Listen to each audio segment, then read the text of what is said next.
So here's the dice sets. And I really didn't expect to do dice sets for this particular campaign. It was sort of a last minute thing. We just happened to be in communication about getting some dice sets together for a future product. And I was talking with the guys over at Attack Dice, and they happen to have a lot of these Celestial Blue Zuccotti dice sitting around, and we picked them up. As far as we know, these are the last ones that were really produced. They were part of a Zuccotti Kickstarter many years ago, so we didn't get these made specifically for this Kickstarter. It is a little bit of an overstock from another supply, but as far as we know, these are the last ones. They're not selling anywhere else, and so they're going to be a little bit more of one of a kind. To make them a little more our own, though, we are going to blister pack them. This is actually a blister pack this is actually the original set I picked up from Attack Dice many years ago, and they've now sent us a bunch of other ones. We actually have these now, by the way. We don't have to manufacture them. We do have them, so this is not kind of a what if for the Kickstarter. We certainly have them, so if you do order dice, you're going to certainly get them.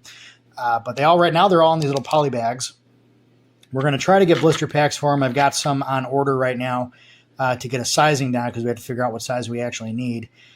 And when we do get the blisters, they will have ideally we have a little insert that are going to go in the back. That'll be a Westgate Adventures insert so that they'll be branded for this particular game. For you collectors out there, they will be officially branded Westgate Dice. If we cannot get the blister packs, we'll still at least try to get the inserts, though, and we'll end up just kind of attaching the poly bags to the inserts. That's our kind of cheap route.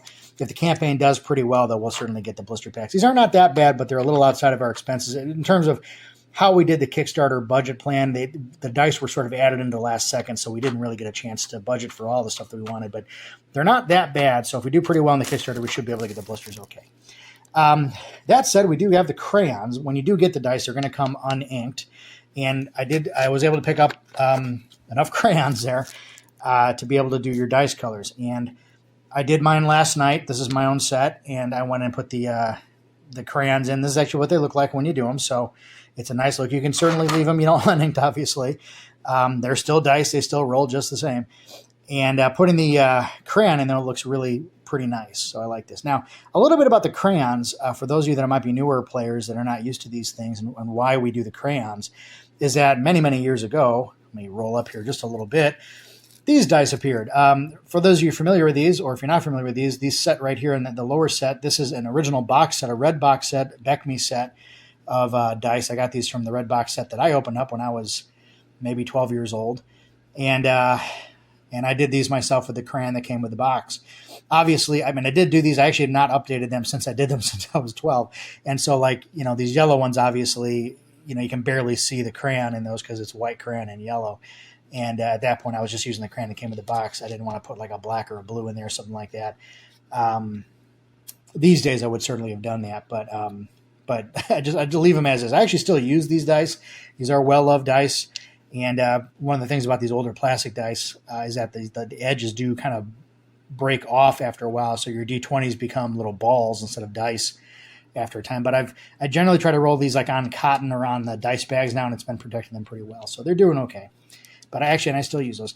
These dice up at the top, these are much newer dice. They were meant to be a lot like the Beckme dice. These are game science dice. And we actually looked into getting these too, but a couple years back when I wanted to try to get these game science dice, because they were really great dice, we couldn't get them anymore.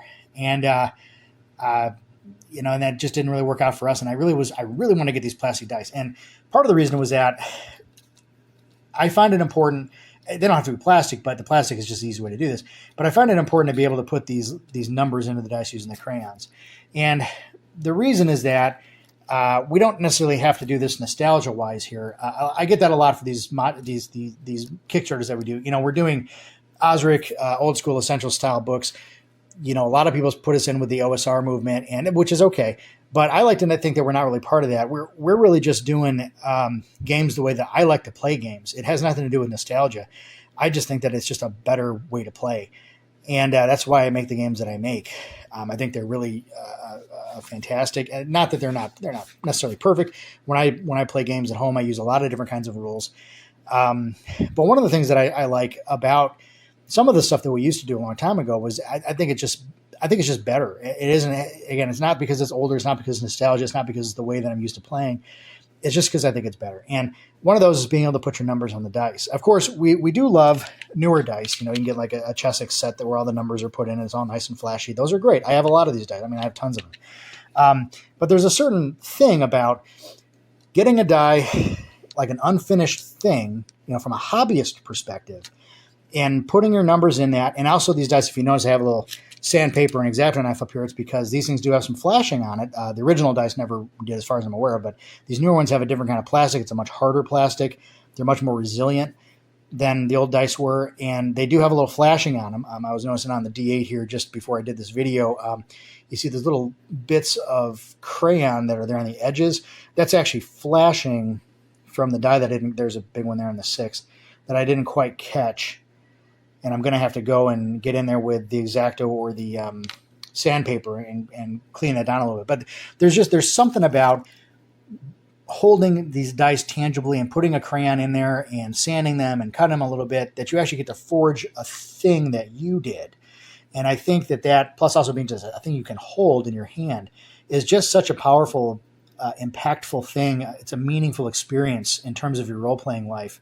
In terms of getting into the hobby. I think it's just fantastic. So for many, many years now, when we get a new player at my table, if I have anybody that's never played a game before, I actually give them a set of plastic dice. And I've actually been giving them these Zuccotti dice for several years now, ever since I got them from Attack Dice.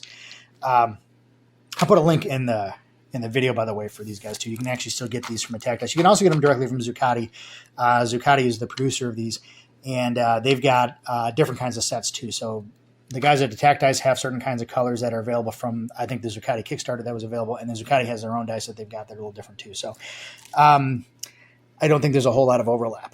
So anyway, point being, though, is that I give these out to new players, and it makes them feel pretty special. They get a little bag, too, and they can sit there on the first night, whether after they've made their character or maybe before they've made their character, and they put the little crayons in the dice. It does not take long to do this. I did all these pretty quickly the other night or last night, and there is still a little wax residue all over these dice. If you notice, they're a little whiter in color in general than these. That's because of the wax that's on there, and that wax will rub off. I just did these though, so they're still on there pretty heavily. But there's just a power to that, and it really makes the game feel real. It's a fantasy game. It takes place in your head. The dice are one of the few things that is not in your head. It's actually in your hand, unless you're using your phone or something. Then your phone is in your hand. But I think that's just what's so cool about these, and that's why I wanted to do it in these Kickstarters. It isn't, again, for the nostalgia reason or anything like that, and it's not necessarily just to sell you a thing. It's that I think these are important to the hobby, which is why I wanted to get them for our Kickstarters. Now, we also have the shot glasses available in the Kickstarters, and that's a whole different reason for the shot glasses. Side note, this video is not about the shot glasses, but we put the shot glasses in because I like shot glasses. It's just a personal thing. It's just it's a vanity thing. I collect them. I always wanted to have something with our name brand on it. We actually had mugs a long time ago, but the mugs didn't work out too well. A lot of them got broken. So this time we went a different route, and we actually did the shot glasses, which was a little more cost effective for the Kickstarter, and that's why we have the shot glasses. It's mostly just personal vanity, but I'm happy to have other people get them and pick them up. They're really cool. So we're hoping that you guys will like those too. So I do apologize on the prices for these things. We just don't know our price point. And we do have a price point, but the price point varies based on number. The dice we already bought in bulk, so we know what the value of the dice are. But the additional stuff like the plastic piece we know the crayons. Now, these weren't that bad. And the inserts, though, that kind of stuff, we don't quite have the pricing on yet. And so we had to set a price for the Kickstarter based on information we didn't quite have. So you might see those prices. I hate to say this because we're in the middle of Kickstarter, but you might see those prices go down in the future, or they might go up. I don't know. We just don't know until we actually get all the parts in. Normally we'd have this all figured out before we went, but again, it was a very last minute thing. We just happened to get a really nice deal on these dice, and we just picked them up and wanted to give them away in this Kickstarter as soon as possible, mostly to see what the interest was. We want to see what you guys think about them. So if you do pick them up in the Kickstarter, let us know. Do you use them? Do they roll well? Do you like them? Just keep informed with us, because we want to make the better products for you at the best prices we can get for you as we go forward. We're hobbyists. Although this is a business, we are still hobbyists. We want to give you the hobby more than the business. So, let us know what you think.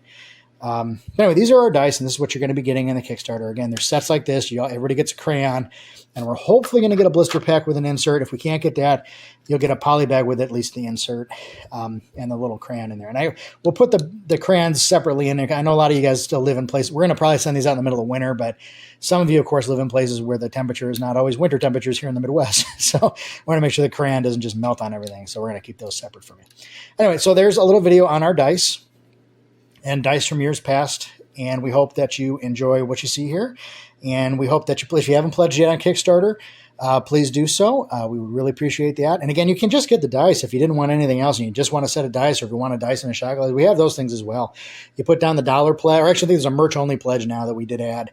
So you can get a merch only pledge. And then actually these are a little cheaper too in the merch only. You get, I think it's the dice and the shot glass at the time of this recording. I think you can get both for, I want to say 25, I think we have the set at. And alone, it's like 13 for the dice and 17 for the shot glass. So it's like $5 off if you get both. Otherwise, you can also get a book and add that as a merch add-on. We actually have that same deal as an add-on. Or you can get a book and both items, or a book and just dice, or a book and just... I mean, so many different options. We just wanted to give everybody different ways to do what they want to do, because we want to make sure that you get what you want. And we don't necessarily want you to buy what we want you to buy. We want you to just be happy. So get what you can. If you have not pledged, please think about doing so. If you have pledged, thank you very much. And again, I'll put some links below this. So thanks again from all of us here at Johnny Rick Games. Game on. Have a great gaming experience. And hopefully someday we'll see you at the game table.